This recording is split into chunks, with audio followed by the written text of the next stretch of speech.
Mereka sedang mengupayakan mamut Mamut. yang sudah nggak ada jejaknya itu untuk dikreasikan bagaimana bisa lahir kembali. Nah itu levelnya sudah tadi seluler molekuler ya, DNA-nya itu dicari. Ternyata mamut itu paling dekat dengan gajah Asia. Baik. Jadi nanti kalau suatu saat kita sudah bisa mendapatkan embrionya, ditransfernya adalah kepada gajah Asia ini, termasuk Indonesia. Profesor Arief Budiono ini juga adalah presiden ya Prof ya, dari Indonesian Society of Human Embryologists. Beliau sudah 2 periode. Backgroundnya Profesor Arief Budiono ini kan kedokteran hewan ya Prof ya, tapi bisa menjadi presiden dari Indonesian Society of Human Embryology. Luar biasa sekali Prof. Saya mempelajari partenogenetik, artinya sel telur mamalia itu saya menggunakan sapi, tanpa sperma dia berkembang. Wah, ya saya bisa buktikan bahwa itu bisa terjadi dengan beberapa metode ya. Di sanalah kemudian saya banyak melakukan penelitian itu menggunakan sapi. Jadi saya ambil sel telur dari rumah potong hewan, kita temukan dengan sperma, jadi embrio itu dibelah, dipotong, disuntik dan sebagainya lah. Pokoknya bioteknologi embrio itu berkembang dan ternyata pada saat itu di manusia pun berkembang. Hanya di manusia itu tidak memungkinkan melakukan penelitian seperti tadi, embrio diotak-atik, di macam-macamin. Nah dari situlah kemudian mereka minta bantuan kita di animal itu untuk secara teknologi bagaimana itu penerapannya pada manusia. Bayi tabung itu bagaimana kalau dia secara normal tadi nggak bisa, maka kita ambil sel telur, kemudian kita ambil sperma, kita satukan dalam tabung, maka akan terjadi fertilisasi. Nah embrio itu nanti akan kita balikkan lagi ke betina tadi, atau betina yang lain boleh kalau pada hewan. Jadi tidak selamanya di dalam tabung. Hewan ini menjadi, kita bisa optimalkan kalau ada hewan yang sangat bagus potensinya, nggak perlu lagi kalau kita inseminasi itu ya, inseminasi buatan untuk di sapi, itu 15 juta, 20 juta per mili sperma yang dipakai.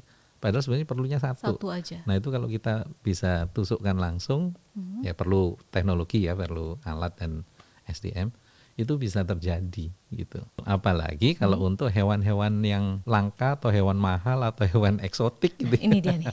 Kita sekarang mempunyai tim namanya tim Assisted Reproductive Technology and Biobank untuk penyelamatan badak. Dan bukan hanya untuk badak aja, plasma nutfah apapun yang mungkin mau punah itu sangat memungkinkan. Nah mudah-mudahan dengan tim ini nanti kita bisa lah memberikan kontribusi. Kira-kira kalau hewannya sudah punah, apakah memungkinkan Prof untuk dibawa kembali begitu? Iya. Punah itu kan berawal dari mati. Mati itu apa sih Mbak? Ternyata mati itu tahapannya banyak gitu ya. Kalau kita tahu mati ya sudah mungkin nggak bernafas. Nah sekarang kita ngomong mati secara seluler. Kalau kita penelitian di sapi itu, sapinya dipotong, mati kan. Ovariumnya kita ambil, kita bawa ke lab, kita koleksi sel telurnya atau spermanya, kita gunakan untuk produksi embrio. Selama masih ada sel telur dan sperma bisa.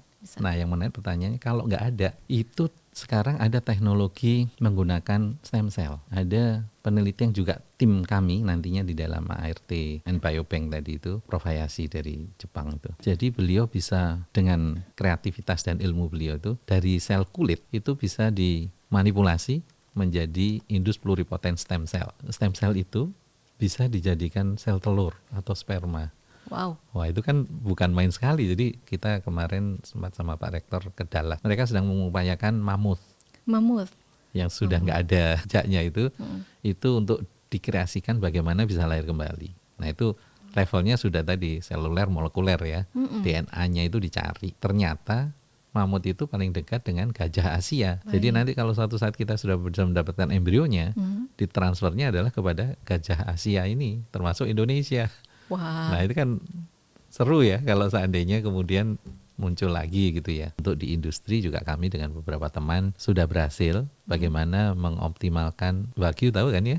Itu kita produksi embrionya, tetapi tidak perlu sapi itu bunting. Karena kalau bunting nggak bisa kawin, nggak bisa bereproduksi. Baru setelah ngelahirin, kemudian involusi, baru kemudian bisa lagi dikawinkan. Jadi kira-kira setahun satu lah. Dengan teknologi bayi tabung tadi, betina yang bagus tadi, kita stimulasi, kita kasih hormon. Sehingga yang harusnya dia ovulasi hanya satu embrio tadi, kita bisa dapat 20, 30 bahkan. Jadi setelah distimulasi, kemudian kita kawinkan kan, embrionya itu keluar artinya ovulasi kemudian di fertilisasi menghasilkan embrio tadi. Sebelum dia implan kita flushing, kita koleksi, kita keluarkan dari uterusnya.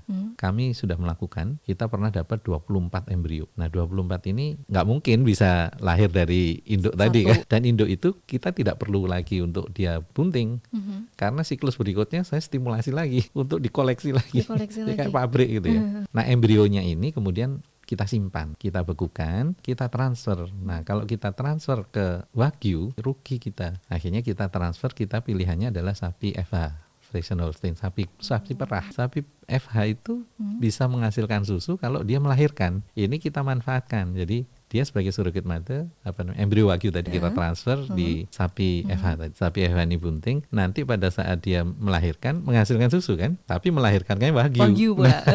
Yang dilahirkan mahal, susunya juga bisa jadi, ya jadi bisa produksi. dipanen juga. Betul. Gitu ya Prof ya. Wah. Bisa lebih lagi. Seperti tadi, kan kalau kita tahu bahwa satu embrio akan menghasilkan menjadi satu pedet kan, satu anak sapi kan. Belajar dari proses kembar, kita juga bisa manipulasi. Jadi satu embrio tadi sebelum kita transfer, kita belah, kita potong secara mekanik, bukan membelah secara sendiri, kita potong di bawah mikroskop.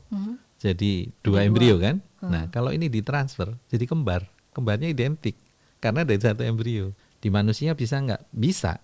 Boleh nggak? Nah itu ya nggak boleh. Nah, itu ada aturannya. Gitu. Saya yakin ke depan IPB akan lebih maju dari apa yang generasi yang saya dan teman-teman kerjakan saat ini. Dan ke depan insya Allah tadi seperti teknologi bagaimana sel kulit ini bisa dijadikan sperma ataupun sel telur itu sangat memungkinkan. Bahkan ada teknologi lain lagi yang memungkinkan untuk menyelamatkan plasma nutfah atau meningkatkan produktivitas daripada hewan-hewan produksi.